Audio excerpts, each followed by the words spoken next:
In 1896, a geologist looking across Crater Lake noticed a tree trunk standing upright in the water. Not lying flat, not drifting like normal timber. Standing. 4 feet of it rose above the surface. Most of it remained below, balanced vertically in one of the deepest lakes in North America. Years later, park staff tracked it across the lake and found that it could travel miles without ever tipping over. They called it the Old Man of the Lake. That sounds like folklore until the measurements arrive. A 30-foot trunk, seen since at least 1896, still drifting upright in water more than 1,900 feet deep. That is the kind of lake mystery that survives fact-checking. Not because it has no explanation at all, but because the explanation still leaves a shape in the water that feels wrong. This list works that way. Some of these lakes hide radioactive waste, dissolved gases, microbial pigments, preserved animals, or deep instruments listening for particles from space. Some hide stories that became larger than the evidence. A few hide scientific arguments that are still open. The phrase, "scientists cannot explain," is dangerous. It can turn a careful question into a lie. So the rule here is simple. If scientists have explained the basic mechanism, we say so. If a claim was exaggerated, we keep the lake but correct the myth. Because the unsettling part is not always the absence of an answer. Sometimes, the answer is worse than the mystery. A lake can hide something in 3 different ways. It can hide it physically, underwater, ice, mud, or chemical layers. It can hide it historically, because governments, expeditions, or witnesses left incomplete records. Or it can hide it narratively, because a headline simplified a real scientific problem until the correction became harder to say than the myth. These 10 lakes move through all 3 forms: pink microbes, nuclear waste, alkaline preservation, invisible gas, Antarctic darkness, dissolved methane, deep water particle detectors, a vertical log, a sonar mark, a disputed crater. The pattern is not random. Each lake asks the same question in a different language. What can water keep from us while looking still? Number 10 is Lake Hillier, Australia. Lake Hillier sits on Middle Island in the Recherche Archipelago off the south coast of Western Australia. From above, it looks artificial. A narrow strip of pale shore separates a deep blue ocean from a small body of water colored pink. The lake is not large. It is often described as roughly 600 meters long and about 250 meters wide. Its fame comes from contrast: eucalyptus and paperbark forest around it, salt crust at the edge, and water that can appear bubblegum pink when conditions are right. Early descriptions treated the color as a curiosity. Modern microbiology made it less magical and more precise. Hypersaline lakes can support salt-loving organisms that produce red, orange, or pink pigments. Lake Hillier has been associated with microbes such as Dunaliella salina and Salinibacter ruber, both of which can contribute pigment chemistry in salty environments. So, the correct version is not that science has no idea why the lake is pink. It is that the exact balance behind the lake's color can shift with salinity, rainfall, microbes, and environmental conditions. That matters because some pink lakes lose their color. Western Australian pink lakes have turned grey or green when salt levels changed. Reports in 2025 noted that Lake Hillier's color had faded after rainfall diluted salinity, with scientists expecting the color could return as the lake concentrates again. The mystery, then, lives in a fragile balance. The organisms are known, the chemistry is known, but the lake's visible identity depends on a living microbial system, sensitive enough that rain can change what tourists came to see. The strange part is not that a lake is pink. The strange part is that the color belongs to a community too small to see, and when that community shifts, the famous lake almost disappears without moving. There is another reason Hillier belongs at the beginning. Its mystery is not deadly. Nobody has to invent a monster for it. The lake simply demonstrates that a landscape can be famous for something produced by microscopic life and still remain vulnerable to ordinary weather. The hidden thing is not a creature, it is a threshold. Salt above one level pigment blooms. Salt below another, the image fades. For a viewer, the lake changes color. For the microbes, the entire world changes. Number 9 is Lake Karachay, Russia. Lake Karachay was once a small lake in the southern Urals, near the Mayak nuclear complex and the closed city once known as Chelyabinsk 40. Beginning in 1951, Soviet authorities used it as a dumping place for high-level radioactive waste from nuclear weapons production. That sentence is already heavy, but the numbers make it harder to keep abstract. Reports have described Karachay as one of the most polluted open-air places on Earth from a radiological point of view. The lake accumulated enormous quantities of radioactivity, including cesium-137 and strontium-90, concentrated in a small area. The lake did not hide a monster, it hid policy. For decades, secrecy made the site almost unreal to outsiders. Mayak existed inside the Soviet nuclear weapons system, where production mattered more than environmental disclosure. Waste entered rivers, reservoirs, and shallow water bodies. Karachay became a place where the impossible problem of radioactive waste was pushed into a visible hole in the ground, and then treated as if invisibility solved it. In the 1960s, the lake began drying. That created a new danger. Exposed radioactive sediment could be picked up by wind. In 1967, dust from the contaminated bed spread across surrounding territory after drought conditions, adding another layer to the region's radioactive legacy. Cleanup did not mean simply removing the contamination. The lake was gradually filled with concrete blocks, rock and soil to stabilize the material and prevent wind-blown spread. By 2015 and 2016, reports described the former lake as effectively backfilled, functioning as a near-surface dry nuclear waste storage site. So the popular phrase, "most radioactive lake on Earth," needs a tense correction. Karachay is not a normal open lake waiting for someone to step beside it today. It has been entombed. That may be more disturbing. The hidden thing is still there. The water is gone, but the problem remains under engineered cover, monitored as a radioactive memory of a state secret. Karachay also changes the meaning of the word lake. Usually, a lake is a living surface. It evaporates, freezes, reflects, receives birds, and drains into a watershed. Karachay became an industrial container, then a dry engineered cap. Its natural identity was overwritten by waste management. That is why the horror is administrative. Someone chose the location. Someone signed the disposal plan. Someone later designed the cover. The lake did not become radioactive by accident in the mythic sense. It became radioactive by procedure. The next lake shows a different kind of preservation. No reactor, no weapons program. Just chemistry strong enough to make dead animals look staged. Number 8 is Lake Natron, Tanzania. Lake Natron lies in northern Tanzania, near the Kenyan border, in a landscape shaped by the East African Rift and by mineral-rich waters flowing through volcanic terrain. The lake is shallow, hot, salty, and strongly alkaline. Evaporation concentrates sodium carbonate and related salts, the same family of compounds connected to the word natron. This is where the myth begins. Lake Natron turns animals to stone. The reality is quieter and more precise. The lake does not instantly petrify living creatures on contact, but animals that die in or near the water can be preserved in a calcified, mummy-like condition because of the lake's extreme chemistry. Photographer Nick Brandt made that image famous by posing dead birds and bats he found along the shore, creating photographs that looked supernatural. The photographs are real, the interpretation often is not. The lake's pH can reach extreme alkaline levels. Temperatures can climb high. Much of the open water is inhospitable to many animals.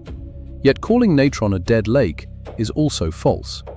It is one of the most important breeding sites for East Africa's lesser flamingos.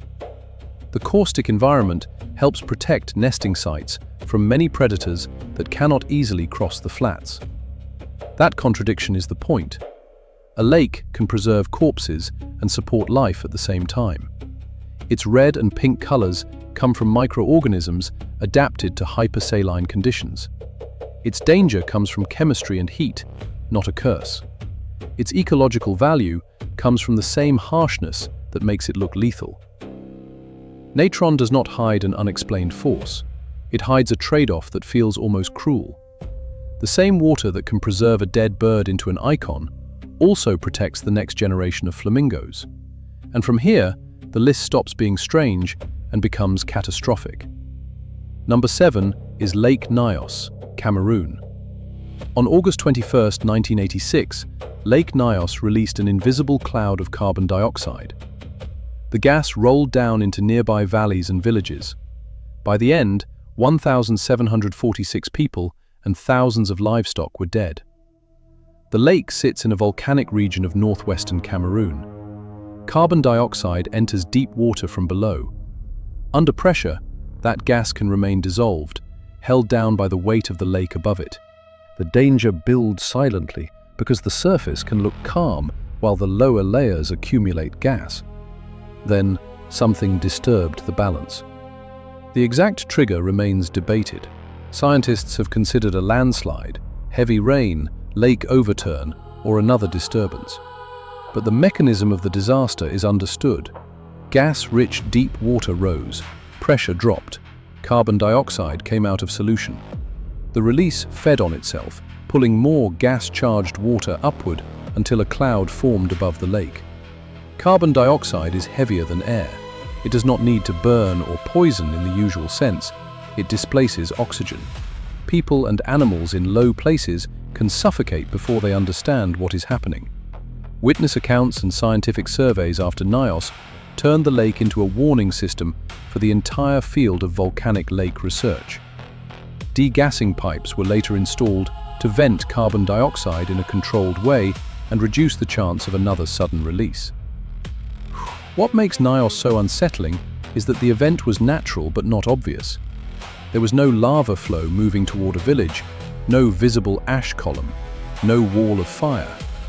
The lake released a gas people could not see, and the landscape itself guided it downhill. Lake Nyos also changed how scientists looked at other deep lakes, because if one lake can hold death in solution, another might be doing it on a much larger scale. The aftermath made the mechanism painfully practical. Engineers did not need to drain the lake. They needed to let the lake breathe slowly. Degassing pipes pull deep, gas-rich water upward. As pressure drops, carbon dioxide separates. The rising bubbles help lift more water, and the system can run like a controlled fountain. That simple pipe is the difference between geology as a mystery and geology as a managed risk. Nyos is therefore explained, but not domesticated. The explanation arrived after the disaster, and it came with an admission that other lakes had to be watched. There is a cruel lesson in that. Before Nyos, a lake that killed people without burning, flooding, or poisoning them in a familiar way could sound like superstition. After Nyos, the mechanism had a name: limnic eruption, lake overturn, carbon dioxide release. The name did not make the victims less dead. It gave future scientists a checklist: depth, stratification, volcanic gas, pressure, and a population living below the rim. Number 6 is Lake Vostok, Antarctica. Lake Vostok sits beneath the East Antarctic ice sheet, under roughly 4 kilometers of ice near Russia's Vostok station. For years, scientists suspected something unusual beneath the ice because of seismic, radar, and satellite data. By the 1990s, the lake's existence had been confirmed as one of the largest known subglacial lakes on Earth. The common claim is that Lake Vostok has been isolated for 15 million years. That claim needs care. The basin and lake system may have been sealed from the surface for millions of years, but later research suggests the water itself may cycle as ice melts and refreezes, with an effective residence time far shorter than the age of the lake system. That does not make Vostok less strange. It makes it stranger in a more technical way. The lake may contain liquid water under freezing temperatures because pressure lowers the freezing point and geothermal heat contributes from below. It exists in darkness, high pressure, cold, and isolation from the atmosphere. Those conditions matter to astrobiology because they resemble environments scientists imagine beneath the ice shells of moons such as Europa and Enceladus. Russian drilling reached the lake in 2012 after decades of work and repeated concern about contamination. The problem was obvious. The very act of sampling the lake could introduce material from the surface and compromise the environment researchers wanted to study. Reports of life in Lake Vostok have been cautious and contested. Some studies found microbial signals in accreted ice or samples linked to the lake. Other scientists warned that contamination can easily confuse the results. In a place where the sample route passes through drilling fluids, equipment and ice, a DNA sequence is not automatically a discovery. So the hidden thing in Lake Vostok is not a known creature. It is a question trapped under the ice. Can an ecosystem persist in darkness for geological time, separated from sunlight, waiting beneath one of the coldest places ever measured on Earth? Vostok also forces science to move slowly because the prize can be damaged by the search itself. A contaminated sample might produce an exciting headline and still tell researchers almost nothing about the lake. A cleaner sample requires patience, engineering, and restraint. That makes Vostok different from Loch Ness. At Loch Ness, people often want a shape on a screen to become an answer immediately.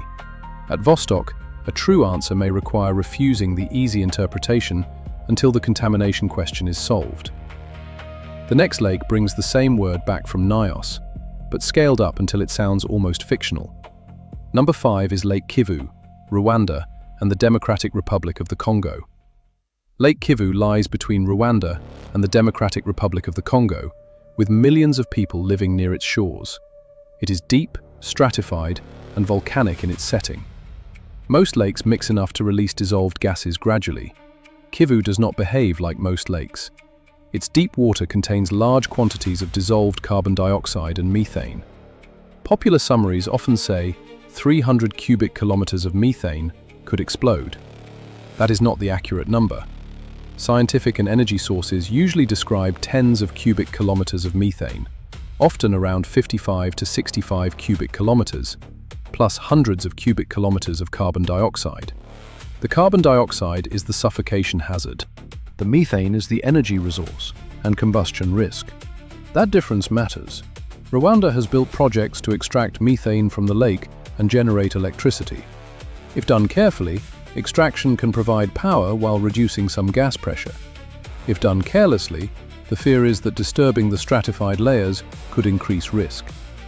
Kivu is often compared to Lake Nyos, but the comparison only goes so far. Kivu is vastly larger and far more populated. It also has a different gas mixture and a different industrial context.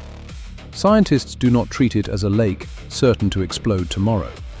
They treat it as a system that requires monitoring, regulation, and respect for physical thresholds. The unsettling part is how ordinary the shoreline can look. Towns, boats, farms, hotels, and markets exist beside a lake whose deep chemistry must remain separated from the surface. A catastrophic overturn would be rare, but rarity is not comfort when the consequence could involve gas moving through densely populated valleys. That is the pattern linking Nyos to Kivu. A lake does not need to hide a creature to become dangerous. It only needs layers that stop mixing, a gas source below, and enough time. The attempt to use the methane adds a second kind of tension. Extraction can reduce part of the hazard and produce electricity. It also means humans are deliberately inserting machinery into a stratified lake whose stability depends on layers staying where they are. The engineering problem is not simply how to get gas out. It is how to get gas out without teaching the lake to do the same thing violently. That is why Kivu feels less like a solved resource and more like a negotiation with pressure. Every pipe is also a promise. A promise that extraction will not destabilize the layers. A promise that energy development will not outrun monitoring. A promise that the lake will remain industrially useful without becoming geologically sudden. That is the part people miss when they describe Kivu as a bomb. A bomb has a switch. Kivu has chemistry, temperature, depth, population, regulation, and time. The danger is not one dramatic button, it is a system that must keep behaving. Number 4 is Lake Baikal, Russia. Lake Baikal is often described with myths because the real measurements already feel impossible. It is the world's deepest freshwater lake, reaching more than 1,600 meters. It is also among the oldest lakes on Earth, with an age commonly estimated in the tens of millions of years. Its basin contains an extraordinary amount of liquid fresh water and a unique ecosystem with many endemic species. Claims about Baikal often drift into bottomless holes and unidentified signals. Those claims are not well supported as science. Baikal has a bottom. It has been mapped, measured, sampled, and studied for decades. But correcting the myth does not make the lake ordinary. Baikal contains gas hydrates in its sediments, and researchers have studied methane seeps and mud volcanoes beneath the water. Methane can escape from the floor. Sediments record climatic history. Ice can form clear plates, cracks, rings, and pressure features that look engineered from above. Then there are the signals. They are not alien transmissions. They are detections from one of the strangest scientific instruments ever placed in a lake, the Baikal Deep Underwater Neutrino Telescope. Since the 1990s, researchers have used the clear deep water as part of a detector for high-energy particles. The modern Baikal GVD project places optical modules deep below the surface to look for faint flashes produced when neutrinos interact. So the online rumor has the shape wrong and the feeling right. There really are signals coming through Baikal. They are not from something living under the lake. They are from particles that may have crossed the universe before passing through Earth. That is better than the rumor. Baikal hides geology, methane, climate archives, and cosmic listening equipment. It does not need fake bottomless pits. Its real depth is enough. The lake's age adds another layer. Baikal's sediments contain records that reach far beyond human history. Drill cores from the basin have been used to study climate variation across hundreds of thousands and even millions of years. A lake that old does not just hold water, it holds time in layers. So when people invent vague signals from Baikal, they miss the verified strangeness. Scientists really do lower instruments into the dark water. They really do study methane leaving sediments. They really do use the lake as a natural part of a telescope. The truth is not smaller than the rumor, it is simply less careless. Baikal also corrects the phrase, "cannot explain," in a different way. Scientists can explain many of the lake's oddities, but explaining them requires fields that rarely fit cleanly into a headline. Rift geology, hydrate stability, particle physics, endemic evolution, and long-term sediment records. That creates a strange public gap. A fake mystery spreads faster than a real interdisciplinary one. Unknown signals is easy to repeat. A cubic kilometer neutrino detector suspended in cold fresh water is harder to summarize, even though it is the more astonishing fact. Baikal does not need to hide the impossible, it hides the difficult. And now the list reaches the object from the beginning. A lake mystery so small compared with Baikal that it should feel harmless, except it refuses to behave normally. Number 3 is Crater Lake, Oregon. Crater Lake formed inside the collapsed caldera of Mount Mazama after a massive eruption thousands of years ago. The lake is famous for clarity, depth, and blue water. It also has one resident that park staff have documented for more than a century. The old man of the lake is a tree trunk, probably hemlock, about 30 feet long. It floats vertically. Roughly 4 feet stand above the waterline. The rest extends beneath the surface. Joseph S. Diller, a geologist, recorded the trunk in 1896. Later observations showed that it moved. In 1938, a survey tracked it for months and found it traveled more than 60 miles around the lake. A floating log should lie flat. This one stands upright and wanders. The likely explanation involves density. The submerged part of the trunk became waterlogged, while the exposed end remained buoyant enough to keep the log vertical. Cold water may have helped preserve it. That explains why it can stand. It does not entirely explain why it became a legend. Part of the reason is duration. A log floating upright for a day is debris. A log floating upright since at least the 19th century becomes a character. Tour boats look for it. Rangers warn boats not to strike it. Visitors treat it almost like an omen. There is also the way Crater Lake makes scale difficult. The water is clear. The caldera walls are huge. The lake is deep enough that ordinary objects seem misplaced against it. A single trunk becomes memorable because it gives the eye something small and wrong to hold onto. The old man does not prove anything impossible. It proves that a simple physical explanation can still leave a phenomenon strange enough to survive 130 years of being watched. Park records make the log almost bureaucratic. It has been described, tracked, photographed, and explained in nature notes, yet it still carries a name instead of a catalogue number in public memory. That is rare. Most lake debris becomes cleanup. This debris became a landmark. The reason is verticality. A horizontal log belongs to the surface. A vertical one appears to belong to the depths, as if something below is holding it in place. And the next lake is the opposite, an enormous mythology where the newest evidence may be much thinner than the headline. Number 2 is Loch Ness, Scotland. Loch Ness is long, deep, cold and dark, with peat-stained water. It holds more water than all the lakes of England and Wales combined. Modern interest in the Loch Ness monster exploded in 1933 after newspaper reports described strange sightings near the loch. Since then, the evidence has included photographs, films, eyewitness accounts, sonar returns, and hoaxes. The famous surgeon's photograph was eventually exposed as a fraud. Many other sightings have been attributed to wakes, birds, seals, logs, standing waves, or expectation. But Loch Ness keeps producing new claims. In 2024, media reports described a sonar contact by skipper Sean Sloggy on the Spirit of Loch Ness, said to show a large object at a depth of about 98 meters. The official Loch Ness Monster Sightings Register reportedly counted 5 sightings for the year, including sonar reports. That is not the same thing as scientists finding a massive creature. The 2024 sonar claim is an alleged detection, not a peer-reviewed biological discovery. Sonar can show fish schools, debris, temperature layers, artifacts, or objects whose identity remains unclear because the instrument does not provide a photograph.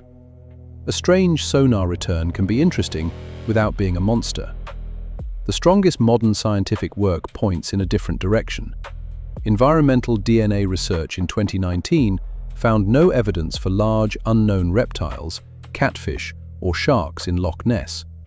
It did find lots of eel DNA, which led researchers to suggest that giant eel explanations could account for some sightings, though not prove a monster. That is the strange tension. Loch Ness is not empty of mystery. It is empty of the kind of evidence the legend needs. Every new sonar shape enters a century of expectation before it enters science. The callback to Baikal is useful here. Baikal's deep instruments detect particles no eye can see, but the detections belong to a defined experiment. Loch Ness receives sonar marks, and the story fills in the creature before the data can. The lake hides something real: depth, darkness, wreckage, fish, eels, old military debris, and the human habit of turning uncertain signals into animals. That habit may be the strongest monster in the Loch. The 2024 sonar claim fits that history almost too neatly. It gives a depth, a shape, a skipper, a date, and a feeling. It does not give a specimen, a clear image, or independent biological confirmation. In any other lake, it might remain an interesting instrument return. In Loch Ness, it enters a story that has been waiting since 1933. That does not mean every witness is lying. It means Loch Ness has become a machine for amplifying ambiguity. The water gives a mark. The legend gives it a neck.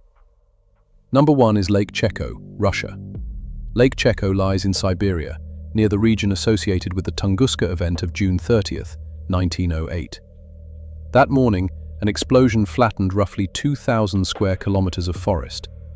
The usual explanation is an airburst from a cosmic body, likely an asteroid or comet fragment, exploding in the atmosphere before reaching the ground.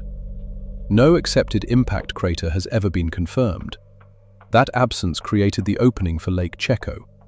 In 2007, a team led by Italian researchers proposed that Lake Cheko might be an impact crater formed when a fragment of the Tunguska body survived the airburst and struck the ground. The lake is roughly 8 kilometers from the inferred explosion center.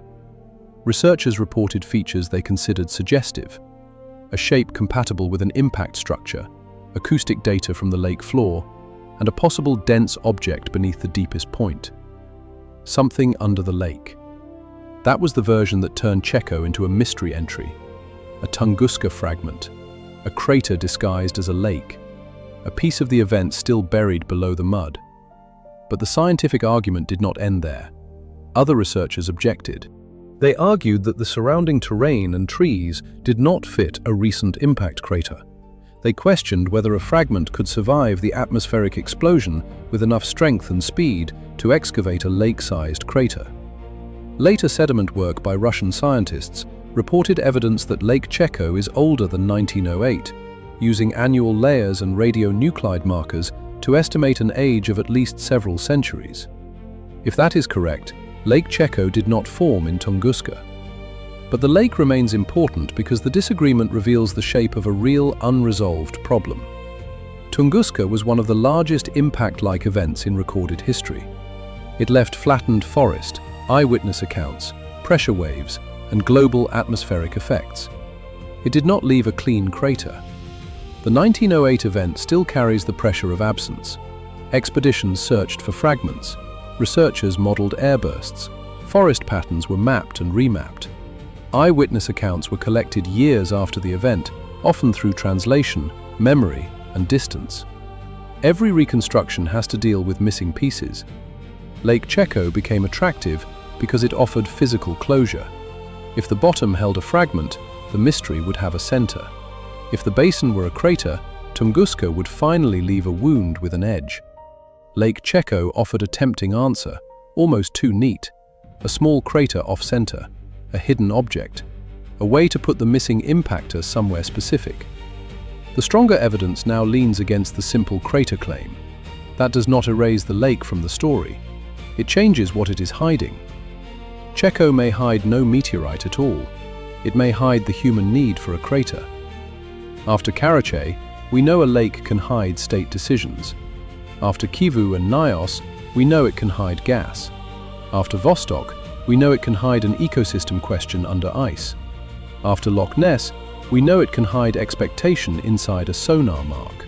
Cheko hides a different thing. The gap between an event powerful enough to flatten a forest and the missing piece of evidence people still want to find. The lake sits in the Siberian landscape, ordinary until the map of Tunguska is placed over it. Then, every measurement begins to feel like a clue. The shape, the depth, the sediments, the magnetic anomaly, the direction toward the blast zone. Each clue can be argued.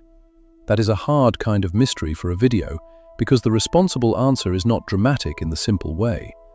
The responsible answer is that Lake Cheko was proposed as a crater, that the proposal had measurements behind it, and that later work gave strong reasons to doubt it. The honest version is better. It means science did not ignore the lake. Science tested the tempting answer and made the story stranger by weakening it. That is why it belongs at number 1. Not because scientists have proven there is something impossible on the bottom, because the lake became the place where one of the 20th century's strangest explosions almost had an ending. Some lakes hide color, some hide waste, some hide gas, some hide instruments, old logs, or stories repeated until they become part of the shoreline. And some hide the things science is most careful with. An answer that looked perfect, then didn't hold. And in a lake story, that may be the deepest kind of darkness. The water keeps the correction after the legend leaves.